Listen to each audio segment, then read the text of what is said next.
Hello, welcome to the conversation in News Central Television. This is a program where we bring you up to speed with all the political happenings on the African continent. I am Benga Aboroa. And I am Rita Omodia. Today on the conversation, we will be looking at the new development concerning the United Kingdom's plan to send asylum seekers to Rwanda, as court has now ruled that it is unlawful.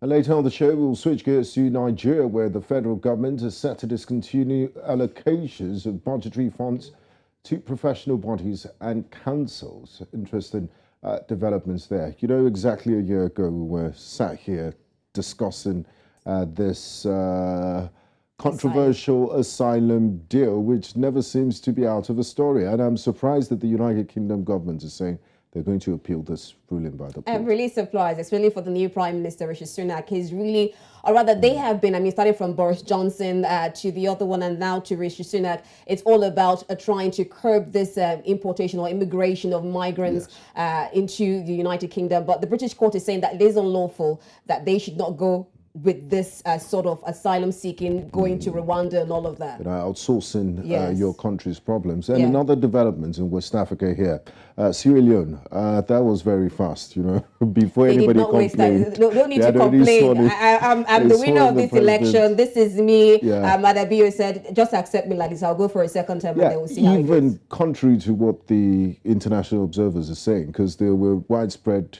allegations of voter suppression and irregularities, but the Chief Justice swore him in record time. So I guess, like they say, go to court. Go to court, exactly. Democracy in Africa is still evolving, but let's get straight into our first business of today. We begin in the United Kingdom, where a British court has ruled that the government's plan to deport asylum seekers to Rwanda is unlawful, as the African nation cannot be considered a safe third country.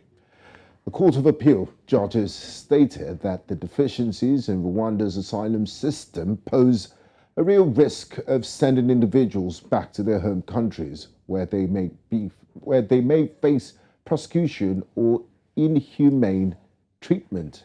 The ruling comes as a setback for Prime Minister Rishi Sunak, who has been seeking to deter people from crossing the English Channel in small boats. The UK government had intended to deport asylum seekers to Rwanda as part of a deal worth 120 million euros, that is $148 million, to discourage crossings from France. The court's decision has brought relief to many asylum seekers who have experienced trauma and uncertainty while waiting for their cases to be heard. And joining us for this all-important conversation, we have Colin Simweke. He's a global affairs analyst. He joins us from Brussels in Belgium. We also have Priscilla Nwikpo, a broadcaster. She joins us from London. Thank you so much for joining us on the conversation.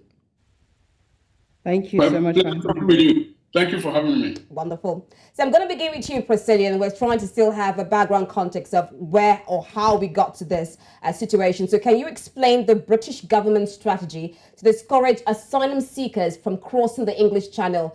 How did this strategy come into conflict with the legal challenges that we're seeing today? Okay, so it's a bit of a long story.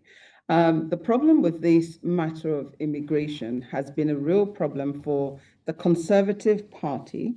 In my personal opinion, I believe that they have weaponized the word immigration, because for every successive Conservative new Prime Minister, it's always the matter of we must do something about immigration. So to the point that we want to reduce immigration, we left the EU. We said, you know, immigration was one of the issues with that. To the extent that our former Prime Minister, when she was then our Home Secretary Minister, Theresa May, Cameron administration, she then set up and created what we knew to be the hostile environment. She wanted to make the environment so hostile so that people do not come, to refuse people from coming into the United Kingdom. So you can see it's been an issue for this particular party and for every successive leader that comes in. And so we've left the EU because we don't want people coming into the country, so we say. That has inadvertently caused us some problems with regards to skills and workers. This matter is in the court. Recently, we said that, when I say we, I mean the United Kingdom, we said that legal immigration had increased we had up to 600,000 people come into the country last year. However, we were concerned about Nigerians that were coming in when the top of that list were made up of Chinese and other nationalities, not necessarily Nigerians. But then Nigerians were the main feature in the news. So you can see that there is an issue. It appears to be some kind of a confusion, because then how do we go from we want to leave the EU because we don't want to have so many people coming into our country, to the point where we are now having situations where we're having non-skilled, lack of skilled workers. So we try to, address the skilled working situation. So we now have legal immigration, people coming in on the basis of legal immigration. Then we complain that we've had 600,000 people coming in. It begs the question, is immigration really the issue? Or are we just weaponizing immigration, using this as far as, it looks, it's more sort of being weaponized against the British public and not necessarily an issue for what it truly, we're made to think it is. Because we are here now because the government has gone into this contract with Rwanda. What they basically wanted to do, after having done all that I've mentioned and more, they came into this contract with Rwanda, which was to say, okay, when we have asylum seekers coming into the UK, we want to send them to Rwanda. And the contracts, they have created a place for them, a home for them, and all of that. And, and then they will process their case from Rwanda before they come to the UK. Now, we're here today because we have human rights. It goes, first of all, it goes against the UNHCR. We have signed, we signed the treaty, and after having signed the treaty, this goes against that law, because the law requires that when you come in as an immigration, if you're seeking asylum, that first country that you come into is where you're supposed to be processed. Now, it doesn't allow for that first country to then send you to another country where they will then process you. Thank you, Priscilla. I'd like to bring in Collins in Brussels into the conversation. Now, Collins, we've seen a back and forth between the government and the courts with regards to this Rwanda asylum deal. Now, what were the specific grounds on which the Court of Appeal judges declared that the deportation plan to Rwanda is unlawful? And could you delve deeper into the reasoning of the court? Well, yes. In a rather surface manner, I believe that question is best unraveled by, lawyers. But as far as ordinary eyes like mine could see, what we do know from the pronouncements of the court is that, first and foremost, there were 3 judges. Now, 2 out of the 3 judges ruled that, in their opinion, the scheme to send asylum seekers to Rwanda is unlawful in accordance, and that's where the emphasis is, in accordance with the laws as provided for by the British Parliament. Now, one judge who happens to be, I believe, the senior of the 3, had an opposing view, but it just doesn't matter because majority has carried the view. Now, they made very clear in their ruling as well that the political aspect of it all is not for them. Whether or not the law has political merits or otherwise is something for government exclusively to look into. But here we are, differing, that is the court now, the appeals court, differing with the court of first instance that had ruled that sending asylum seekers to Rwanda, does not represent sufficient safety, that it does indeed have, some risks to the individuals. And like Priscilla said, it also, runs contra to, the convention that the United Kingdom signed, the United Nations Human Rights Convention that, the British government signed. And then, above all, I believe that there are huge question marks over how much, this deal with Rwanda respects the Geneva Convention that actually regulates all issues, relating to people fleeing, fleeing for their lives to a third safe country. So basically, in a nutshell, that was actually the basis on which the court, the appeals court, specifically ruled that the deal should be abandoned. Okay. Now, still talking deeply about this Rwanda's asylum system, I'm going to go over to Priscilla. And the court mentioned, just like Collins has also mentioned, deficiencies in the Rwanda's asylum system as a basis for the decision. So let's go deeper into what exactly these deficiencies are and how they pose a risk of persecution or inhumane treatment for individuals sent to Rwanda. Okay, well, there were a couple of things that the court looked at in this particular case. One of them was they were concerned that the Ugandan judiciary were not sufficiently independent.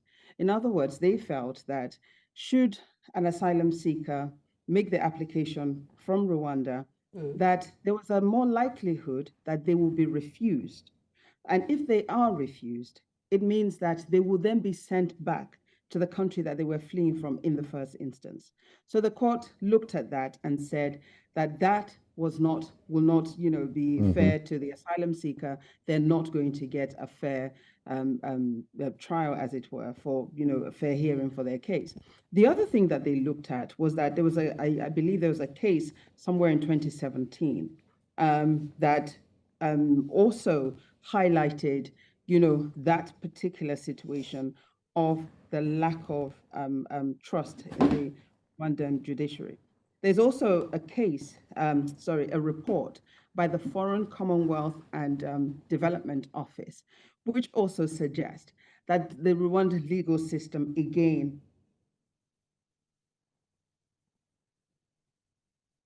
Priscilla, can you hear us? Hello? Okay, yes. Go on, please. Okay, could you hear me? Yes, go on, please. All right. So yes, it's on the basis of all of that that they felt that this really, it will not, the asylum seeker will not stand the opportunity to have a fair hearing should they be sent to Rwanda. And not all the judges agreed. We're talking here a 2-1 majority, but it still carries the day. And so once again, it's been put on hold. And we have human rights organizations here in the UK that are saying to our Home Secretary, listen, it's high time you abandon this idea. The reason why they're asking for that idea to be abandoned is, as I mentioned earlier, it goes against the UNHCR. It's contrary to that. We're signatories to that. The UK are arguing that, we can, we're going to refuse membership of the UNHCR. We're going to come out of that, of that treaty. And so it really, on the surface, it just doesn't make sense. Now, following up, Priscilla, staying with you, because you're a British citizen, and I really want to understand the mood in the country. The Rwandan scheme has faced a lot of opposition, as you said.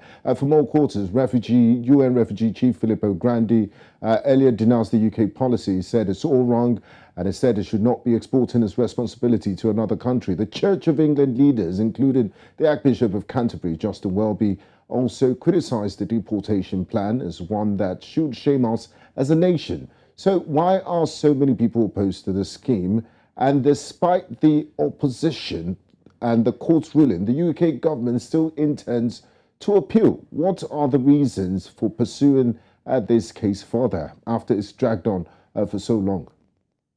As I said earlier, I made mention of the fact that the government, the UK government, are weaponizing the word immigration, immigrant, asylum seeker. These words are being weaponized because, like you rightly said, everybody seems to be against it, and they seem to be going up the hill against the law. So why are you insisting? One of the other problems that we have here, and why people are equally just as against it, the government claims that having the asylum seekers here are much more expensive than it is if we were to send them to Rwanda. But we have a situation and a structure in place where asylum seekers are not getting processed as quickly as they ought to.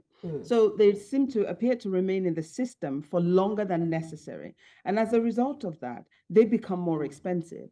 So you can imagine, if they remain in the system without being processed, having their documents processed, it means that where the accommodation and board is being taken care of by the government, it means that the government have to employ more people, whether it's to work in places where they're held, or whether it's hotel that they have to rent out for them and pay for their cost of living and all of that.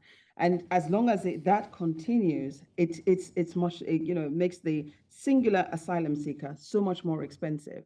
So that's their argument, that they're too expensive and they need to go to Rwanda. But then imagine if they had actually addressed the process quicker. Yeah. And these people are either accepted or refused based on their cases naturally.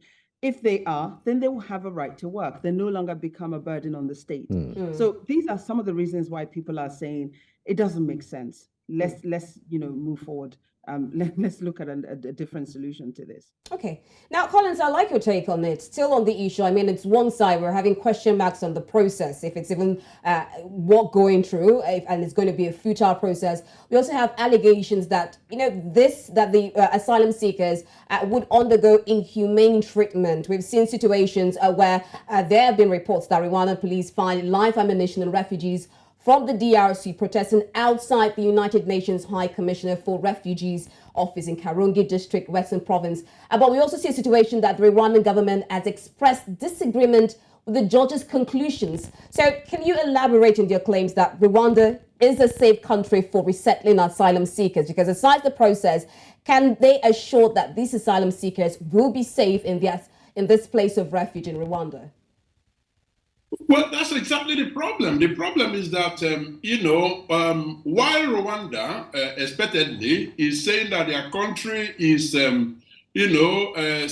the next best thing after sliced bread, the British government, of course, is, pushing that narrative as well, that they did their homework so very well, and that Rwanda has been adjudged to be safe. Now, what we see are part of what you have enumerated. Number one, the judicial system is not one that is thoroughly independent. Now, can you imagine a Rwandan court actually ruling against a government scheme just as the UK government, UK court has done? Well, the chances are very, very low. Now, like you also mentioned, asylum seekers are not even allowed to protest in their country because it is not a mob action that, people who are citizens who are also counter-protesting are actually fighting, refugee protesters. No, it was government, officials, the police, that actually opened fire on protesting, asylum seekers and refugees. So, Rwandan government could say whatever they like. The British government could push as much positive narratives as they want. It is exactly what it is, and people are not blind to those things. So it is no surprise that combined forces of the opposition have actually described this scheme in three clauses. Number one, they consider it unworkable. Number two, they feel that it is highly unethical. And then number three, and perhaps as important as the other two, is the fact that they consider this extremely expensive. Like Priscilla mentioned, if they were a bit more purposeful, they could actually come up with a scheme that is less expensive, logical, makes sense, and in the end, that will benefit the the British government and the British people, because as we speak, there is a, skills deficit, in the British labor system. Now, these asylum seekers actually represents a huge opportunity for them rather than going outside, importing workers. There are already people in your country, for Christ's sake. Yeah. Why don't you recycle them that they form part of, the legal workforce? Rather, the only thing you can think of is, exporting them to Rwanda, that is illegal in the first place, as the court has told us. But you see, with a little bit of time, I will have the opportunity to talk about the fact that actually the British government is borrowing leave from somewhere. After Australia. all, the European Union, has in the past processed, asylum seekers in Libya.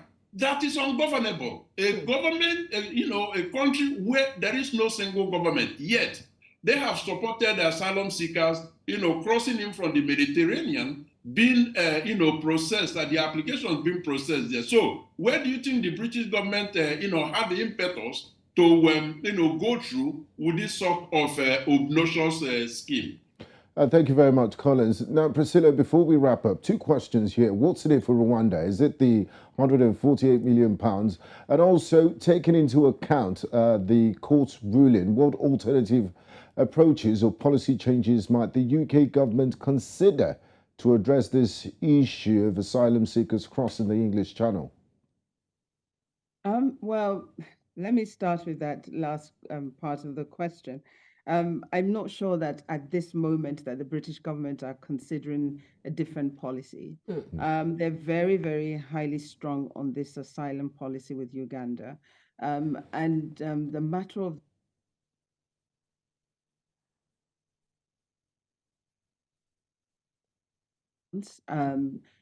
there seemed to be a refusal. The French are accusing the United Kingdom for refusing to pay. And the United Kingdom are accusing the French for refusing to, address the matter at their end, so they say. So there's been this finger pointing over the years, and now we're at the point, of course, the UK has left the EU, so then that France no longer, in that sense, continue to owe them a duty, and so they would say they're just letting them through the channel. Now, with regards to the matter of what's in it for Rwanda, as it was mentioned at the top of the show, the contract comes with considerable payment to Rwanda for this. And I think to an extent also, it also offers another opportunity because Rwanda is still recovering, let's not forget. Their male population is still very low. So it's also, perhaps this wasn't, a consideration previously, but it certainly, will be now a consideration.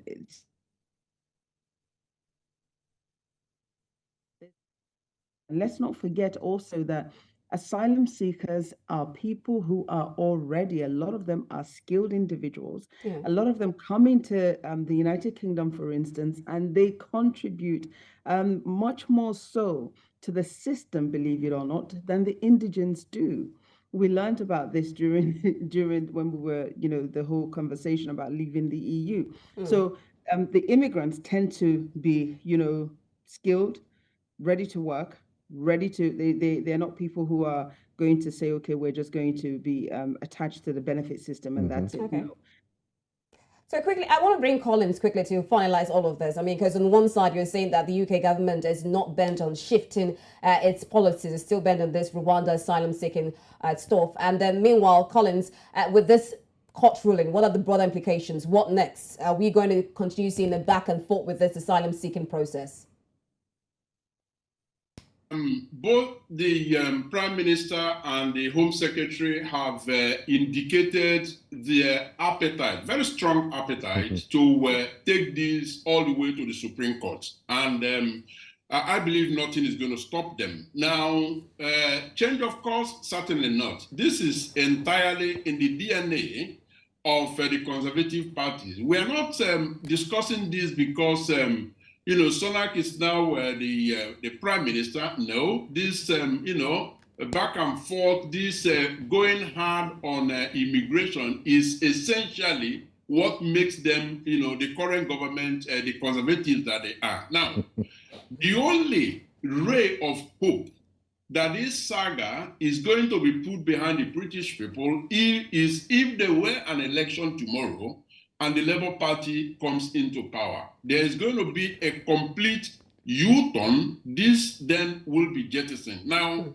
until then, I believe that the world should simply brace up for this back and forth until they get their way. Now, let's not forget that in June 2022, a plane had been loaded with asylum seekers to be shipped to, Rwanda. It was the, EU judges that ruled against it. And indeed, that flight was stopped not at the point of loading, but on the wrong way. So these people were already almost gone. You see, so we are braced to see such challenges continuing. I dare predict that it may not be effectively possible, considering all the options open to those against it, to eventually ship these individuals back to Rwanda. All right, thank you so much, Collins Nweke, who will definitely be following up the situation. And something interesting I saw on Twitter before coming on this show was the former Home Secretary, Priti Patel, egging on Suella Braverman, saying, it's a noisy minority that is making noise, even though the YouGov polls clearly shows that so many people are opposed to this. And the irony is the Prime Minister, Suella Braverman, and also Priti Patel, originally not British. Their families are immigrants. So it'll be nice to see how this pans out. The irony. Thank you so much, Priscilla Nweke, also for joining us on this discussion. We'll definitely see how all of this pans out. Thank you so much. Thank you. It was a pleasure.